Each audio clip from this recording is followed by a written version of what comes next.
And yes, it's a brand new week. We did end the week last week on a positive note, and it is not the Indian markets that ended in the positive footing. It was the global markets as well that saw a good move, especially the US markets as well. You had Russell 2000 index, all of them seeing very strong moves in the week gone by. You have Trump that indicated another tariff pause that is unlikely. That is one of the reasons why you have the US futures that are slipping. And remember, there is not just earnings back home, it is earnings globally as well that will rule the sentiment. Wall Street is expecting a solid Q1 earnings so far, while you have Trump on the other hand, who's actually softened the rhetoric against China, and that seems to be one of the reasons why you have the markets globally on a wait and watch mode. If you talk about Indian markets back home, Nikunj, it has been a very dull sort of a volatile week coming in for the Indian markets.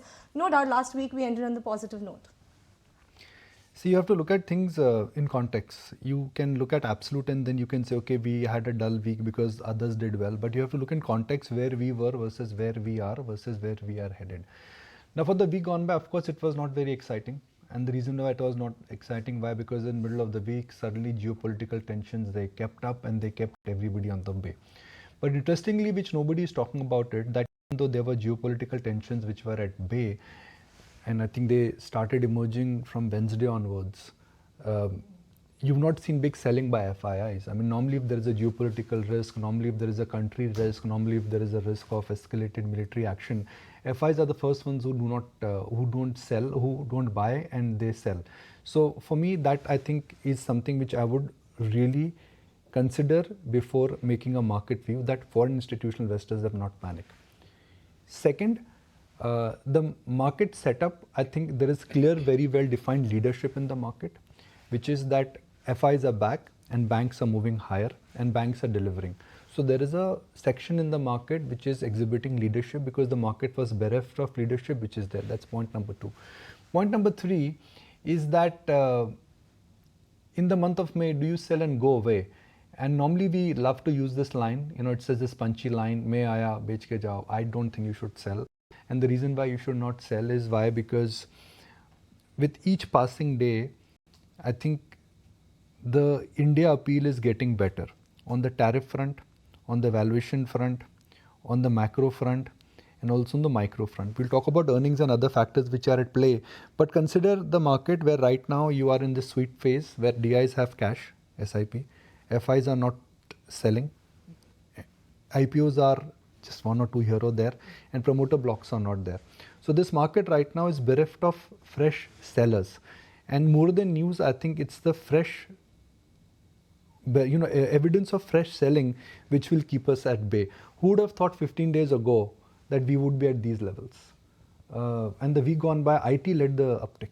IT had become what we were discussing, value stocks. So there are interesting things happening in the market which we must consider. You cannot have like this one-way view. I mean, don't have a binary approach that, okay, I'm in the market, I'm not in the market. Don't have that. I think it's time to look at stocks. It's time to look at the moving parts, and I think the moving parts are moving for better.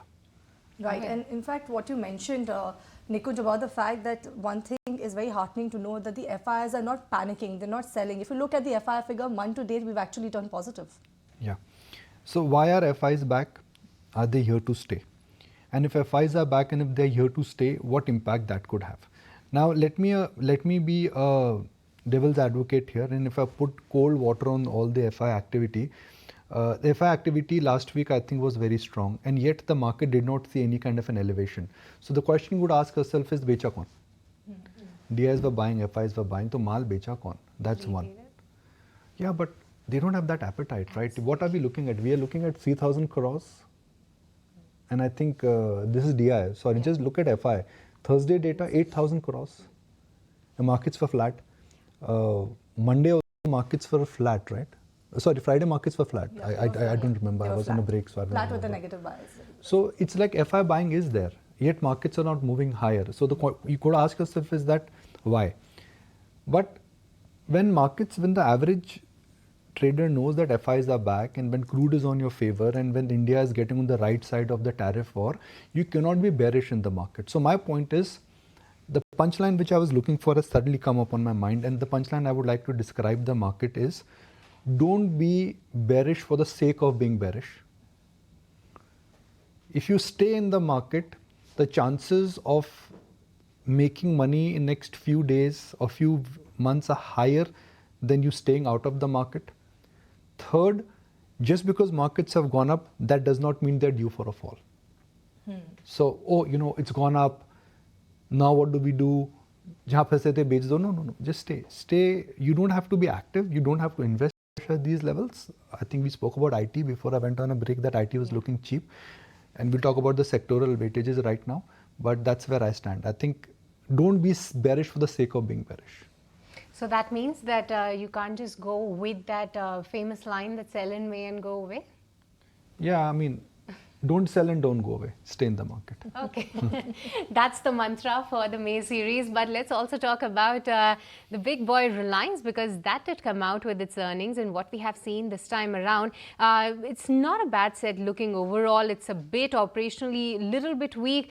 The revenue is seen to be above estimates. The profit too has seen to be taking a beat. When it comes to Reliance Industries, then the company has become the first Indian company to cross a net worth of rupees 10 lakh crores. And Nikunj, how do you read into the numbers, given the fact that the earnings were not that bad? And look at the numbers for Jio.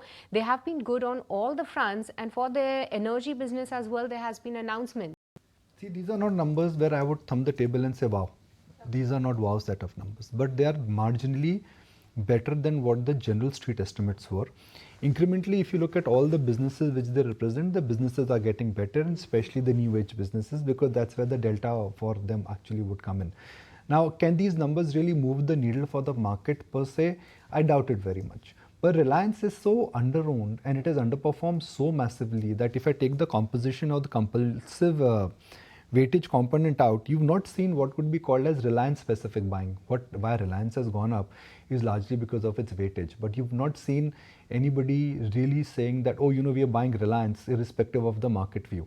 Let's like, you know, now you started hearing that we are buying HDFC Bank irrespective of the market view. That I think is not there. The sequential growth is not the best way to look at all the basic components. But for me, I think Reliance is now reaching what could be called as under-owned. Incremental good news. Will it make the stock underperform? The answer to that is no. So my whole sense here is that in Reliance, what will you guess? You will have to guess only three things. Will it underperform the market? Will it move in line with market? Will it outperform the market? That's the only three things you can guess in Reliance, right? I mean, that's how you look at a heavyweight. You look at underperformer, outperformer, or a market performer. I think Reliance has been a massive underperformer. That period of underperformance for Reliance, I think, is getting over. I think for Reliance, you will actually see it now gradually migrating from underperformer to market performer, or maybe market outperformer. I think for market outperformer, they'll wait for another quarter. Something on Jio listing. There's silence on lips right now, right? I mean, I was hoping that something would come. A finger on lips, sorry. Finger on lips in terms of nothing has come there. Nothing has come incrementally on what the new energy businesses are going to do, especially in hydrogen. So all that factors put together may not make it an outperformer. But I would stick my neck out and say that underperformer part for Reliance, I think that's over. And that's big. Why? Because if a heavyweight, which is a 10% plus weightage, if that starts moving in line with the market independently of what is happening, that itself, I think, is good news for Nifty. If you like this video, then like, share and subscribe to ET Now.